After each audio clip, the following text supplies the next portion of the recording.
Today's daf we're going to be learning is Gittin daf memchet. Today's daf is sponsored by Judy Schwartz in honor of her daughter Rena's birthday tomorrow. Mazal tov tarbalevi Rena, you bring tremendous joy to our lives just by your being, and we are tremendously proud of all you do. Thank you for starting us on our daf Yomi journey together. Today's daf is sponsored by Mitzi and David Geffen, in loving memory of David's infant brother, Azriel ben Abraham, on his 70th year. Today's daf is sponsored by Rona Fink, in honor of her fellow San Diego learner, Glenda Jaffe, and her retirement from Hillel San Diego. She has enriched the lives of Jewish students, supported their journeys for the past 15 years. Thank you for your dedication to our community. Okay, another announcement. I'll just remind you again, dedications for most of the summer will be done more in writing only. So that's number one. It will go up on the podcast and the writing on the details of the podcast on the website. They'll be sent in the WhatsApp groups. The siyum I mentioned in Atlantic Beach, by the way, is someone asked. So I assume always when someone asks a question, it means other people are asking as well. It's open to men and women also. The siyum will be open to all. And obviously the Zoom is open to all. And again, that's on August 13th at 1:30 in the afternoon in Atlantic Beach in New York. And as I said, it will be on Zoom. And when the registration goes up, you'll see it on the website.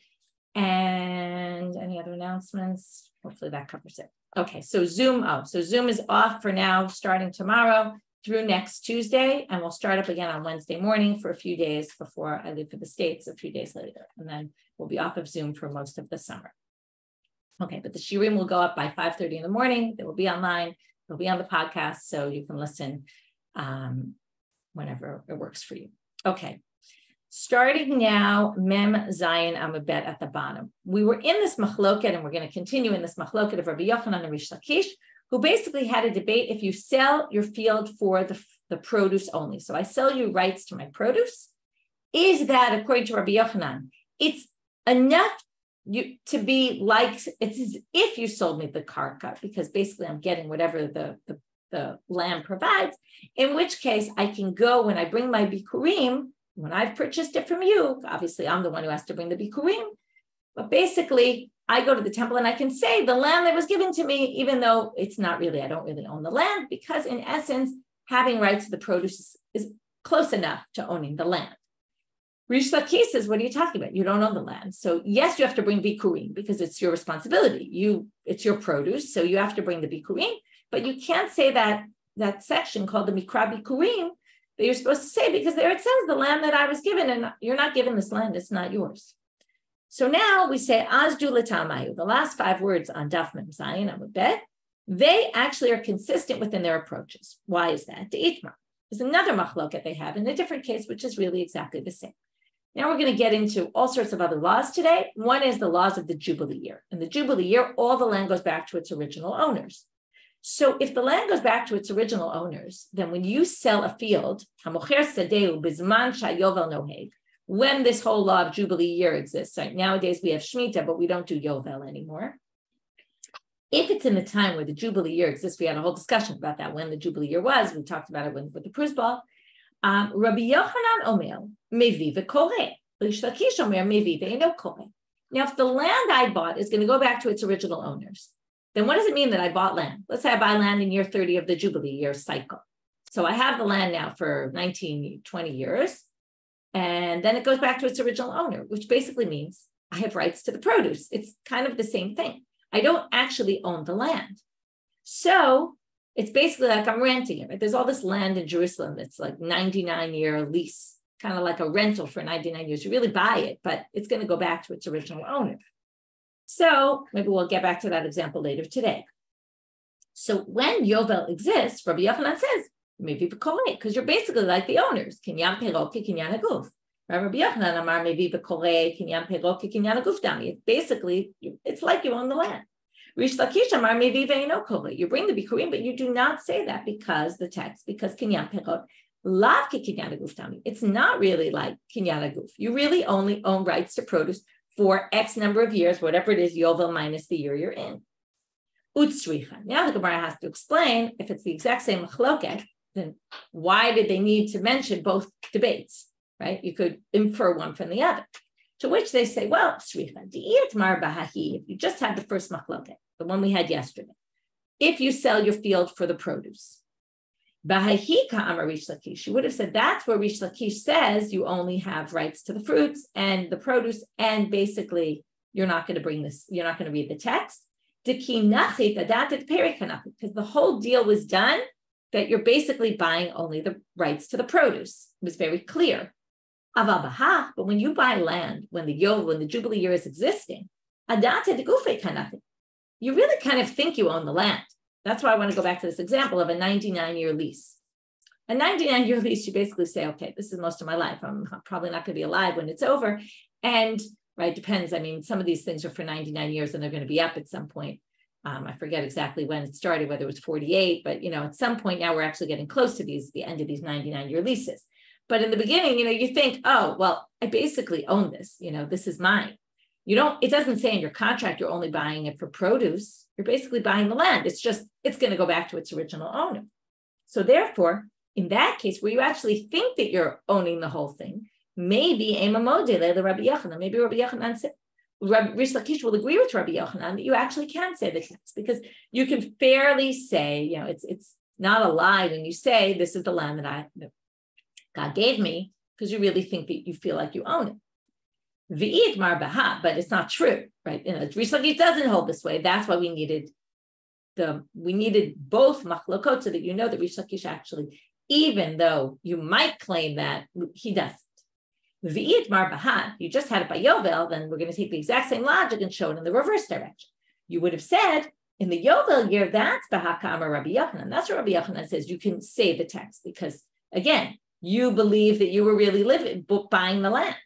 Aval bahach, but in the other case, ema modele Reish Lakish. You might have thought that Rabbi Yochanan would agree with Reish Lakish if you really only bought it for the produce. Then maybe really you only bought it for the produce, and you can't say the text sricha, and that's why you needed it in both cases.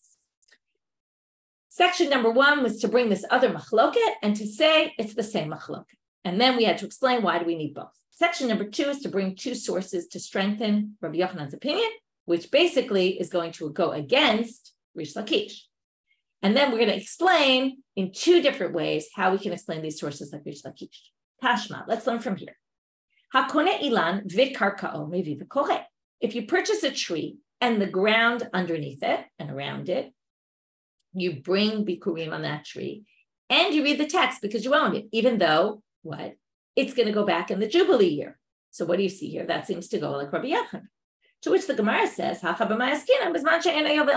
says it's in the time of the jubilee year. Maybe that braita is talking about in the time of, actually it's a Mishna, it's talking about in the time when there's no jubilee year anymore.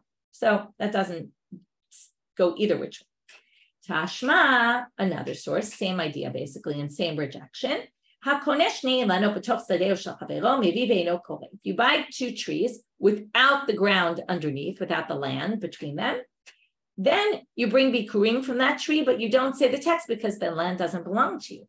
But now they infer from here what? Only if you buy 2, which means if you buy 3, by buying these 3 trees and the rights to the fruits, you've basically acquired the land also. So it would say, if what's implied from that source is, if it were 3, then hamivi v'koreh. So this Mishnah seems to imply that if you own 3 trees, though, if you buy 3 trees, even if you didn't talk about the land in between, the obvious assumption is the land in between is yours, and then you would read. So what do you see here? Even though the land is going to go back in the jubilee year to its original owner, you still read and say the text, which means, again, support for Rabbi Yochanan against Reish Lakish. So again, they say you could just say this is when there's no jubilee year, in which case you actually acquired the land and it's never going back to its original owner. Now they give another explanation. What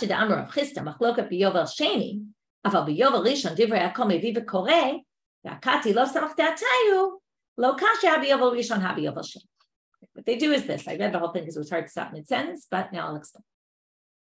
Since we now heard, in other words, they were having this discussion apparently, and then someone said, oh, don't you know, Rav Chisda says that this machloket between them here is Rabbi Yochanan and Reish Lakish is only in the second jubilee year cycle, the second jubilee cycle, or the second jubilee year.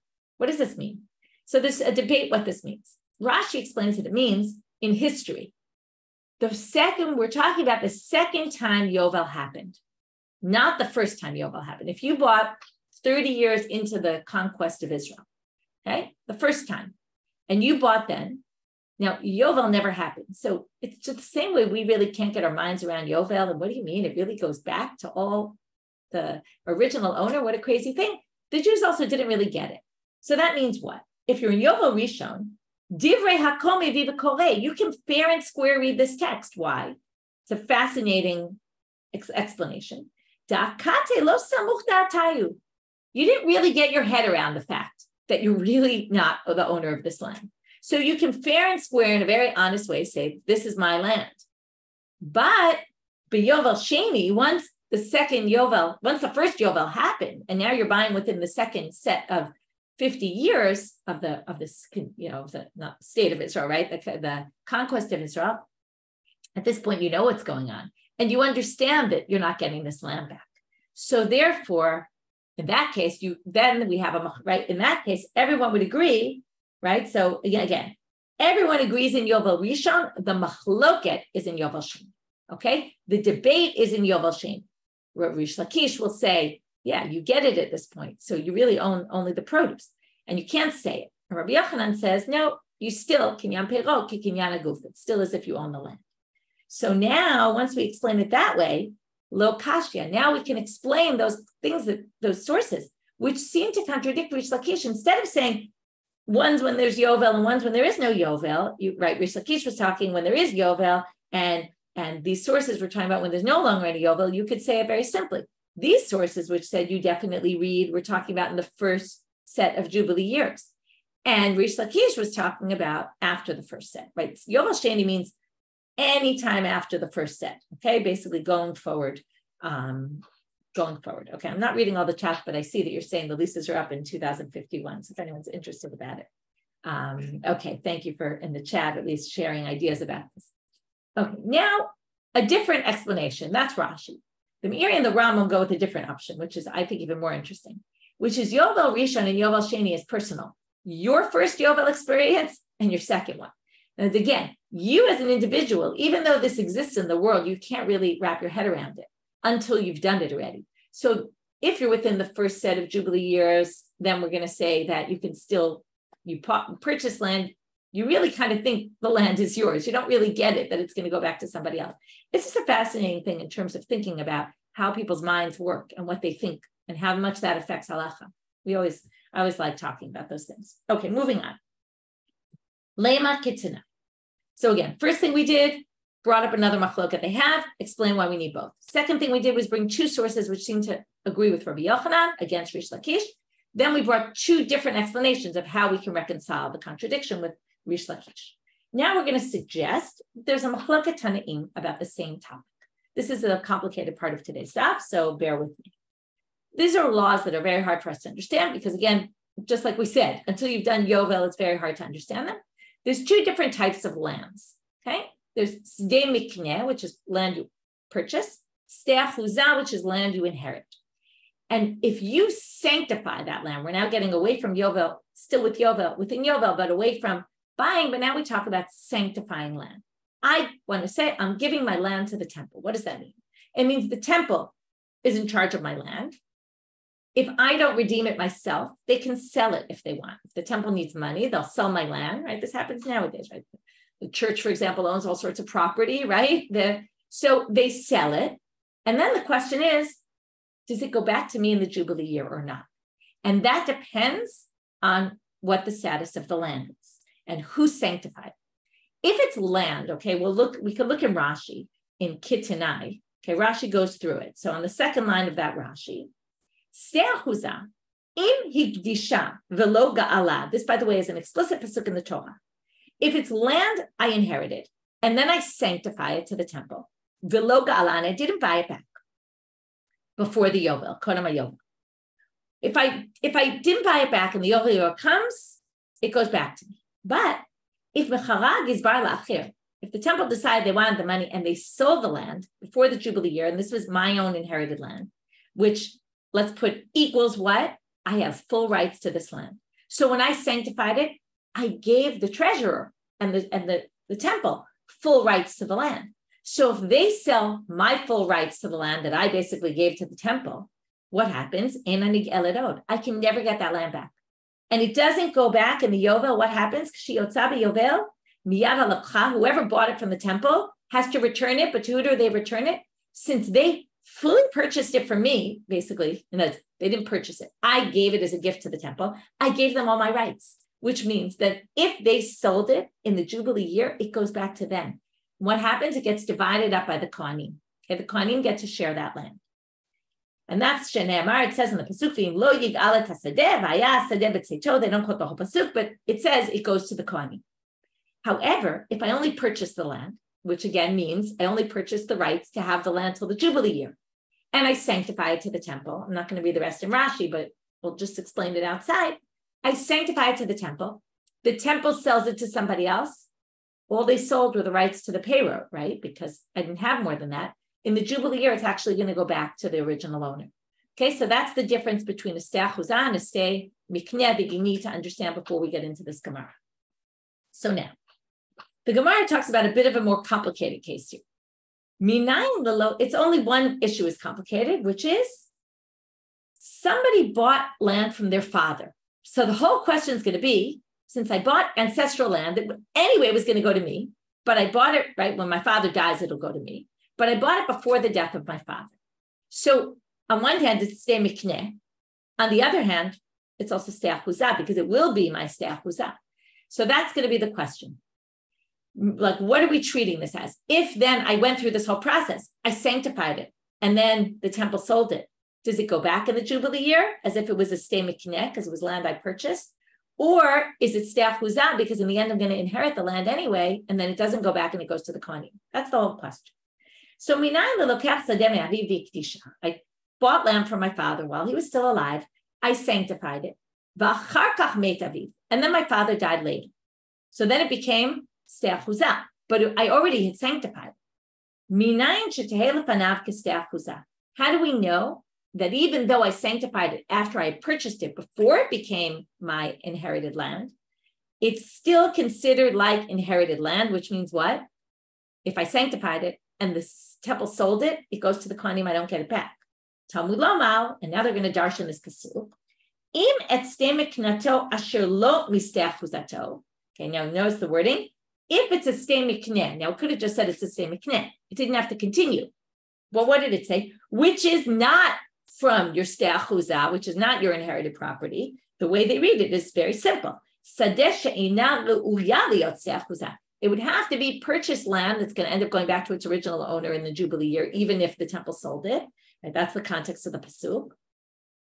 It's a field that I purchased that wasn't potentially going to be land I would inherit, which obviously excludes this case. Okay? This one, when I bought it from my father, it was land that was eventually going to be mine, assuming my father would die before me, which, we can usually make that assumption. So therefore, that goes into the category of stei achuzah, which means it goes to the Kohen if I don't redeem it and someone else does. Divrei Rabbi Yehuda for Rabbi Shimon. That's one side. And we don't yet understand this connection to Rabbi Yochanan Reish Lakish. Don't worry about that. We'll get to that soon. Rabbi Meir Omer, minayin lelokech sadeh me'aviv umeit aviv. Now notice Rabbi Meir. Okay, what Rabbi Meir is going to do, I'll already tell you outside, or some of it, is going to take that same pasuk, but say it's talking about a different case. He doesn't think it's talking about our case. And he doesn't think that in our case, it's going to be like a stei achuzah. The case that we described, if I sanctify it before my father dies, when I'm still a purchaser, we're going to view it as a purchased land, which means it will go back to me in the Jubilee year. But Rabbi Meir says, if I'm lokech sadeh me'aviv and meit aviv, I purchased the field from my father and then my father dies. And then I sanctify it once I inherited it. How do you know that we treat this as inherited land, even though earlier, like we don't care about what happened earlier, basically. The fact that I first purchased it before I inherited it doesn't really make a difference. But again, it makes somewhat of a difference because according to Rabbi Meir, we need a special drasha to teach us this. Okay, it's not a simple law. The others who don't read it this way, we're going to say, took that for granted. It's obvious. Of course, it's your inherited land. You inherited it. What's the difference that first you purchased it? You inherited it in the end. Okay, but Rabbi Meir is going to say that's what we need a pasuk for. Talmud Lomar, im et stem knato asher lo misteach uzato. He says the same drasha here, he darshans the same pasuk, but in a different way. Sadeh she'ena steach uzah. Yatzdazo shehi steach uzah. What it means is a purchased field that is also not inherited by you. But if you purchased it and then inherited it, you basically would have laws of an ancestral field, which again means you won't get it back in the Yovel year. In order to get it back in the Yovel year, it has to be only purchased, and it can't be land that you actually already inherited. Okay, it can't be that you purchased it and then inherited, and then sanctified it. Now they're going to explain the machlok. Ilu Rabbi Yehuda for Rabbi Shimon, meit aviva charkach kedusha lo tzricha kra. Why did Rabbi Yehuda and Rabbi Shimon, what possessed them to explain it in the other way? Because they thought that this case definitely doesn't even need a pasuk, what Rabbi Meir was talking about. Because obviously, if you inherited, like I said, who cares that you purchased it first? At this point, you're an heir. So, of course, since you inherited it and then sanctified it, and then the temple sold it, you don't get it back because that's ancestral land. So, but my lab bahakam iflage, is it not that this is the root of the machloket? Now, you might remember, whenever you have a lema kitanai, it's a suggestion that we're going to try to suggest the machloket Reish Lakish, Rabbi Yochanan is the exact same machloket as these two tanaim, but lema is almost always, if not always, rejected. So soon we're going to reject it. But right now they're going to say, is this not the root of the debate? Rabbi Meir savar kinyan perot kinyan aguftam, ubaha b'mitat aviv hu delo yarik velo midi. Rabbi Meir says, when you bought that land from your father, what were you doing? You bought it for payroll, basically, because the jubilee year is, obviously the jubilee year is going on, because that's what we're talking about, what will happen to it in the jubilee year. So you bought it for the produce only. Now, if you hold like Rabbi Yochanan, that buying for the produce is as if you bought the land itself, then when you inherited this land, nothing changed. It's like we said, we always go back to this example. Ein bishul achar bishul. Once you cook something, it's already cooked. You can't cook it again. Once you bought it, it's 100% yours. That's the whole idea. If you buy payroll, it's like kinyan aguf, it's like 100% yours. If you hold it's 100% yours, then when you inherit it, you actually didn't inherit it because you already owned it. So it's not, you would think it's not inheritance. And therefore, hilkach meit aviva charkach iktisha sarif kra. That's why you need a pasuk to say, we're still going to treat this as if you inherited it, even though you didn't really inherit it. And that you have to hold, in order to say, the whole idea here is, why do you need a pasuk? You need a pasuk because it's not obvious. Why is it not obvious? Because really nothing happened when you inherited, assuming you hold kinyan perot is kinyan aguf. Rabbi Yehuda and Rabbi Shimon, who think you don't need a pasuk, is because they think savrei kinyan perot lav kinyan aguftam. And therefore, since it's not like you purchased the whole thing, beha b'mitat aviv hashtahu dekayarit. You actually inherited it when your father died. You inherited the whole the body of the land, right? Not just the produce. Now you actually own the land. What does it mean you own the land? Because it's going to go back to you in the jubilee year. It's going to be yours forever. Whereas it wasn't before. If your father was still alive in the jubilee year came, it would go right back to him. So you actually inherited it. If you inherited it, of course it's called steach huzah. You don't need a pasuk to tell you that that's going to now be treated like a steach huzah. That's why that case didn't need a pasuk. And therefore, so if that didn't need a pasuk, what must it be talking about? That's what motivated them to come up with this other case where it's kind of like a crazy case, right? It's when you sanctified it when your father was still alive. You sanctified it when it was in the status of a purchased field. But then it became your inherited field. That was a whole unique halacha that needed to happen. So not that halacha is based on kinyan perot is laf kinyan aguf, but the fact that they didn't darken it like Rabbi Meir is based on. So that's their suggestion. It's quite complicated. This Gemara, you can go over it again if you want. For me, it was helpful when I went over it a second and a third time, but we're going to go on. So Amar Rav Nachman bar Yitzchak, he says the following. No, that's not what the machloket is. Okay, we're going to reject that whole understanding and say the following.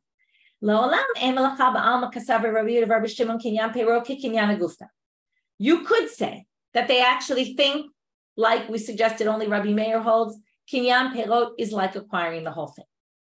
What the whole question is, what motivated them to say it in the more complicated case? Why they have to say that and not just stuck with what Rabbi Meir said? It's because this pasuk was strange to them. The pasuk wasn't worded the way you would expect the pasuk to be worded. Lichtov Rahmana, they should have written, Im et stemiknato asher lo achuzato. It should have said, if it's your ancestral, if it's a purchased field, which is not inherited by you, but my miste achuzato, but they added the word miste. We know you're talking about a field. So if the field is purchased and not inherited, why do you have to say if the field is purchased and not an inherited field? Right? You didn't need the word field in the second case. So it must be coming to teach you something additional. So basically meaning you need a pasuk for where Rabbi Meir says also, but the fact that they add this extra word is coming to teach you even something else, which is even if even if you sanctified it while it was purchased, if it was going to eventually become an inherited field for you, then the laws don't apply of a stemik. Okay, and that's what it's coming. That's what motivated them, and not having anything to do with kinyan peiro kinyan aguf or not. Amar Yosef. So that was section 1 was the Yovel, that we have a debate about the Yovel. Also, section 2 was these two sources, which seems to support Rabbi Yochanan, go against Reish Lakish. We resolved them. Section 3, let's suggest it's a machloket tanaim. We rejected that. Section 4 is some specific thing about Rabbi Yochanan, something else he says and how they connect. And section 5 is going to be sources that support Reish Lakish, and what that will end the chapter and start on the next chapter. Amar Rabbi Yosef. If he hadn't said that, okay, I'm going to say it in other words, oy vavoy, okay? If he hadn't said that, lo matzai yadav v'raglav bebeit midrash, he wouldn't have found his hands and feet in the Beit Midrash, meaning we would have kicked him out of the Beit Midrash because he makes no sense. So, phew, thank God he said that, because now it works in with something else he said. It's kind of a funny way of saying that. Amar Rabbi Asi, Amar Rabbi Yochanan,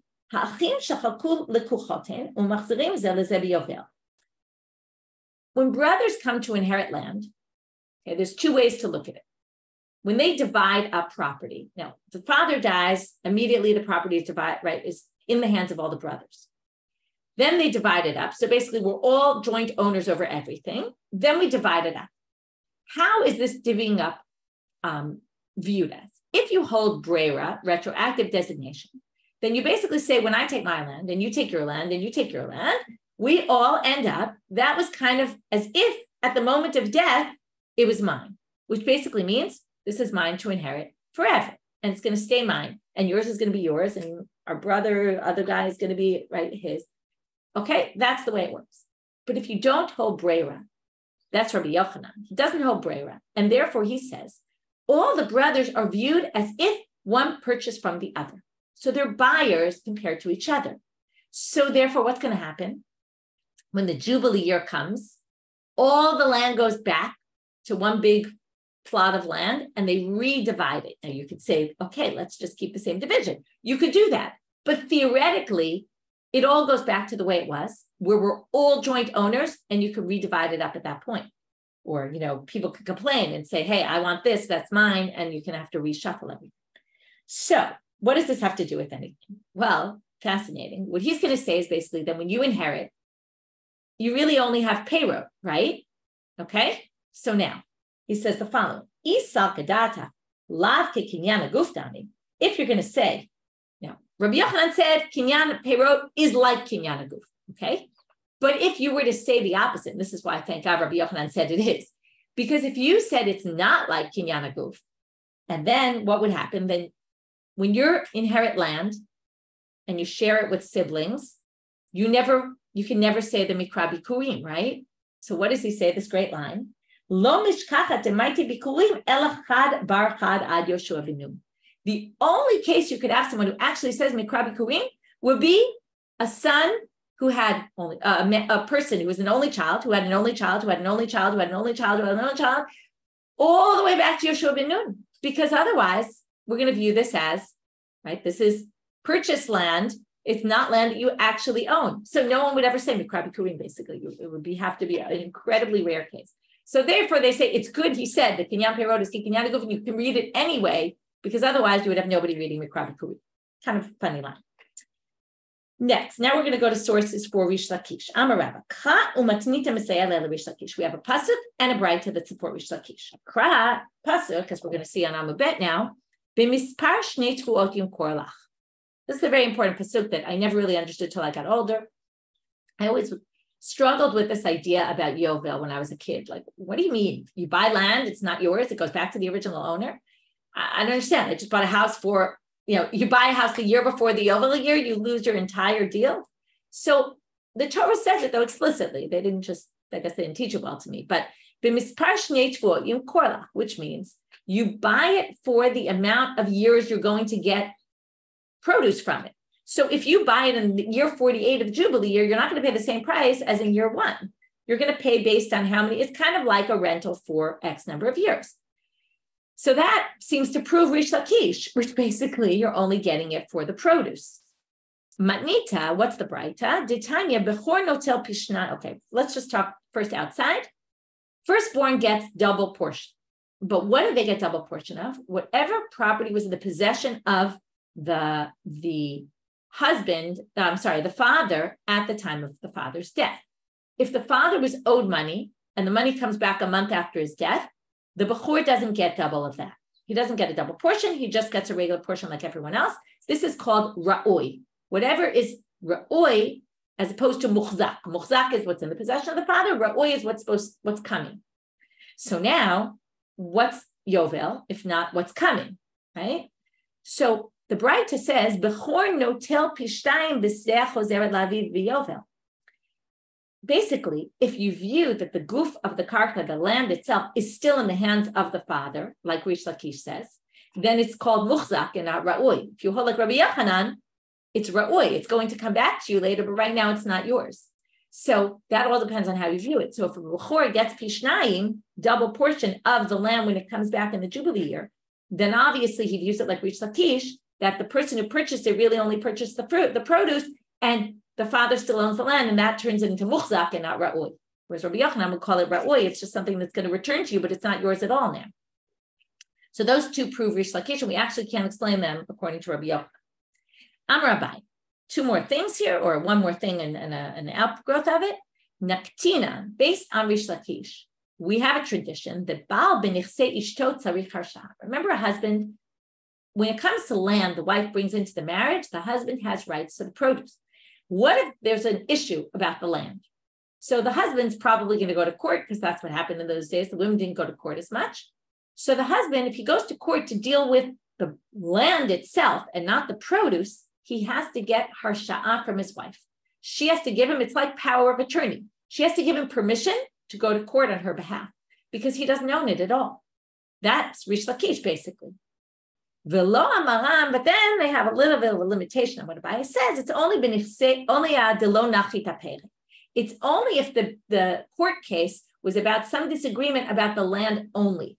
If the disagreement also included the produce, then the husband, aval nachit pere, if he's already going to court for the produce, then migo de mishtai dina pere mishtami dina gufa. So if we're already dealing with the payroll, the husband's already kind of going to court for that, and it's on the same land, then he can actually deal with the land also. But if he's going only for the land, it actually is really not owned by him in any way, and therefore he'd have to get permission from his wife, which is an interesting halacha, right? Here you see, for those who claim, they didn't pay attention to the women, here you see, they really, right? It's the woman's. It is her land. It's true, he has rights to it, but limited rights. And with that, Hadran alacha shalech, and we're now starting the 5th chapter. These are the 2. Notice, first of all, they're in the center of Gittin, which maybe is indicative of something of the importance of the center. These 2 chapters, we're going to continue. Okay, this chapter so far has been pretty fascinating about all these takanot that the rabbis saw there was a need, there was a problem, we have to resolve it in some way. And, often it's also a bit of a balancing game. This parak particularly, we're going to see balancing, kind of like the prus ball. You have to help the borrower, but you also have to help the lenders, otherwise they won't lend. So a lot of that balancing going on. We're now going to start parak hanizakim. Hanizakim shamin lahem beidit. We're now going to talk about idit, beinonit, and ziburit. These are different types of lands, different quality lands. Now, if you owe 1,000 shekel, you owe 1,000 shekel. You have to pay 1,000 shekels. But you could pay 1,000 shekels from, let's say you pay in land. You could pay from the best quality land. You could have a small piece of land that's worth 1,000 shekels. You could have a bigger piece that's average quality land. It'll be bigger. It's still worth 1,000 shekels, but the quality of the land is not as good. And then you can have obviously an even bigger piece of what we call ziburit, the poor quality land. So you're always going to get 1,000 shekel. I want to make that clear, or $1,000, whatever it is. You're always going to get the same amount of money, but it's just a matter of, do you get from the best land, from the average land, or the worst land? So it depends who you are and what you're collecting. If you got damaged by somebody, you collect from the best of the land. Okay. Bal chov, if you're owed money by, you loan money to someone, for example, beinonit, they pay with average quality land. Ketubat isha, when the husband goes to pay the ketuba to the woman, he pays ziburit, with the worst quality land. Rabbi Meir omer af ketubat isha beinonit. Rabbi Meir says, no. The ketuba of a woman also is beinonit. The Gemara is going to get to this. Why? We're going to understand this Mishna way better as we go through the next few dapim. But I'll go to this interesting Tosfot, where Tosfot quotes the Gemara, which is later going to say the whole thing, famous line, Yoter mimasha ish rotzeh lisa, isha rotzeh lienaseh. Women always want to get married more than men. The men need the incentive. So basically, even though she's getting promised this money, he knows he only has to give her the poor quality land, and that will encourage him more to marry her. But Rabbi Meir says beinonit, and they basically say that Rabbi Meir, the Tosfot says Rabbi Meir holds that ketuba is doraita by Torah law, which basically means he can't give her the poor quality land, and theoretically, probably even the best of the land. But what's the issue? We're worried, a very interesting issue. I'm not going to read inside in Tosfot, but you can look in Ketubah ziburit at the end of the Tosfot. He says, we're worried like a Baal Chov, why don't we give him the best of the land? Because we're worried that somebody might say, oh, you have nice land, so why don't I lend you money, knowing I'll be able to demand it from your best land? Like you could have your aunt. So the woman could say, I want the money, I'll bother my husband enough that he'll want to divorce me, I'll make his life miserable, and then she'll be able to get the best of the land. So we don't want to incentivize her to make her husband's life miserable. It's a bit of a strange thinking. Anyway, that's a possible explanation of Rabbi Meir, why he says beinonit. In other words, it should have been idit because ketuba's doraita. There's a whole machloket, it's ketuba doraita to Rabbanit. He holds ketuba's doraita, Rabbi Meir, and then drops it down a level, though, so as not to encourage women to have their eye on the best land of the husband and basically divorce him, get him to divorce her on purpose. Which is right. We always think the women's hands are tied when it comes to divorce, but there are concerns that the woman could do something to basically cause the husband to divorce her for some ulterior motive. Let's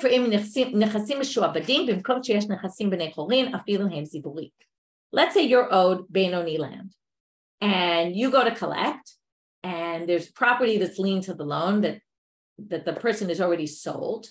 Okay, you go to collect from me. I've already sold my good land and my beinonit land, and all that's left is ziburit. You have to collect from my ziburit land before you go to collect from someone I sold land to.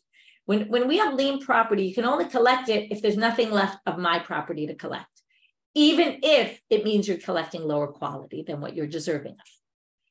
When you collect land from orphans, we always protect the orphans, so they only pay you ziburit, even if, let's say, the father damaged your property, you can only get to collect from the poor quality land of the orphans. Okay, these are from some complicated case. We'll get into it in the Gemara, where basically one steals land from someone else, sells it to someone else. And then when they go to get the land back, the person's already invested in it. And they can basically demand it from the original, the thief, basically. But they can only demand it, the achilat perot, they demand it from the one who sold it to them, right? One sec. Right. When he goes to demand from the person who sold him the land, he can only from the robber. Okay, we'll get into this case later, but you can't demand the extra, what you invested in it, the shavach karkaot or the payroll, the produce, the extra stuff that you had in there from nechasim mishuabadim, okay, from lien property, only from free property, like property that is in the hands of the owner, and mazoni shava habanot, the mizonot that come with the ketuba. All that can't be collected from nechasim mishuabadim, lien property. Mipnei tikkun olam. Okay, all these we're going to get to much more in detail. What's the tikkun olam? Why did they institute this, etc. If I find a lost item and I return you part of it, or we don't know exactly what I did, but you claim, hey, you told me you found my lost item and you didn't return the whole thing. You only returned part of it, right? Let's say it was, a pile of a bunch of things and I only returned part of it. Normally we call that, and I say, you claim I didn't return it. I say I gave you half. And normally I have to do a shvuat modeh b'mitzat. If it's a loan, let's say, you say you owe me 100, and I say I paid you back 50 already. I have to basically, like I say, I agree, I owe you 100, but I already paid you half. So in that case, I normally need to take an oath. If it's a mitzvah, something I found and I'm returning to, the rabbis instituted that I don't have to take that oath. Okay, and I basically only have to give you half. Okay, so the Gemara starts off with this question about nizakin. Nizakin shamin lahem idit, they get the best quality land. Mipnei tikkun olam, what do you mean, tikkun olam? The rabbis instituted this, don't write it. This is a Torah law. It says in the pasuk, meitav sadeu, meitav karmo yishalem. You have to pay from the best of your land. That's what it says in the pasuk about damages. Okay, if I burn your field, okay, I make a fire in your field, meitav sadeu, meitav karmo yishalem. So Amar Abaye, lo tzricha ela Rabbi Yishmael. It was needed for Rabbi Yishmael's opinion. We're now going to see Ta'amar midaoraita b'din nizak shamina kamash malam mepnei tikkun olam shaminam b'dimas. What does this mean? B'deoraita, the deoraita law is who's the meitav sadeu meitav karmo. One of those great examples where it just didn't explain itself well enough. It says his field, the best of his field. Who's his field? The one you damaged, or the one who's paying.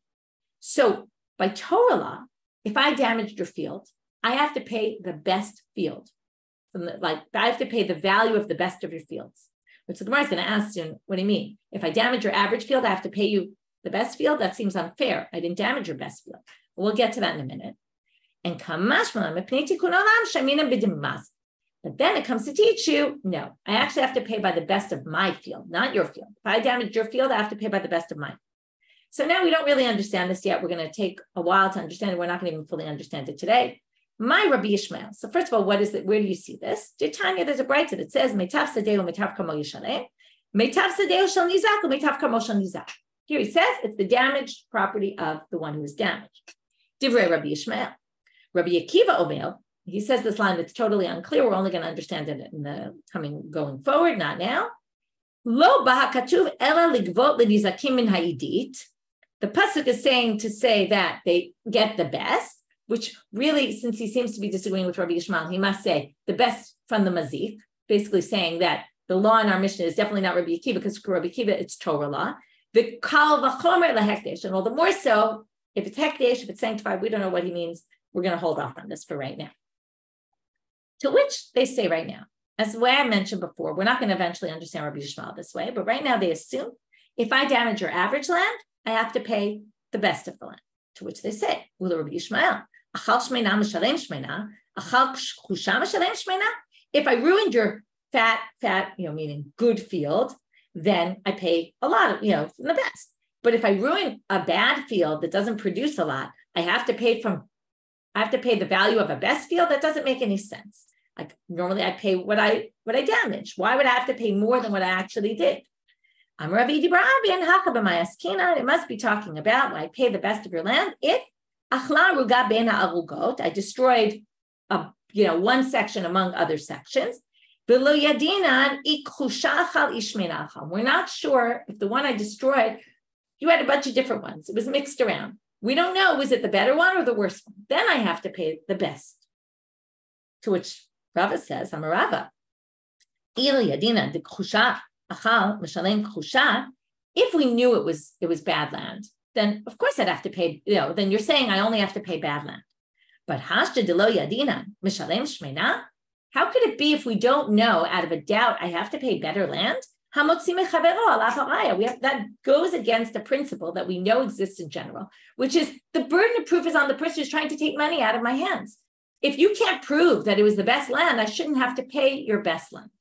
To which the Gemara is going to understand Rabbi Yishmael somewhat differently. It's not that I damaged poor land, I have to pay best land. That doesn't make any sense. Okay, we're going to you'll have to wait till tomorrow to see how Rabbi Akiva actually understands Rabbi Yishmael. Okay, so what we did in this part of the daf was we basically started with categorization of who pays what type of land. Again, the Gemara, we have a bunch of dapim to go through each and every case and understand it much better and what was the purpose of the tikkun olam. For now, we started with the tikkun olam of the mazik, of the nizakim. We still don't really understand it yet. What we know so far is it goes only according to Rabbi Yishmael, because according to Rabbi Akiva, this is anyway a Torah law, that I have to pay by the best of my land. And Rabbi Yishmael says, no, by Torah law, I have to pay by the best of your land, which we still don't really know what that means. And the tikkun olam is, I have to pay by the best of my land and not your land. So, and why that's a tikkun olam, we'll see at the very beginning of tomorrow's stuff. Wishing everybody a great day. For those who I won't see on Zoom, we will meet up in another week.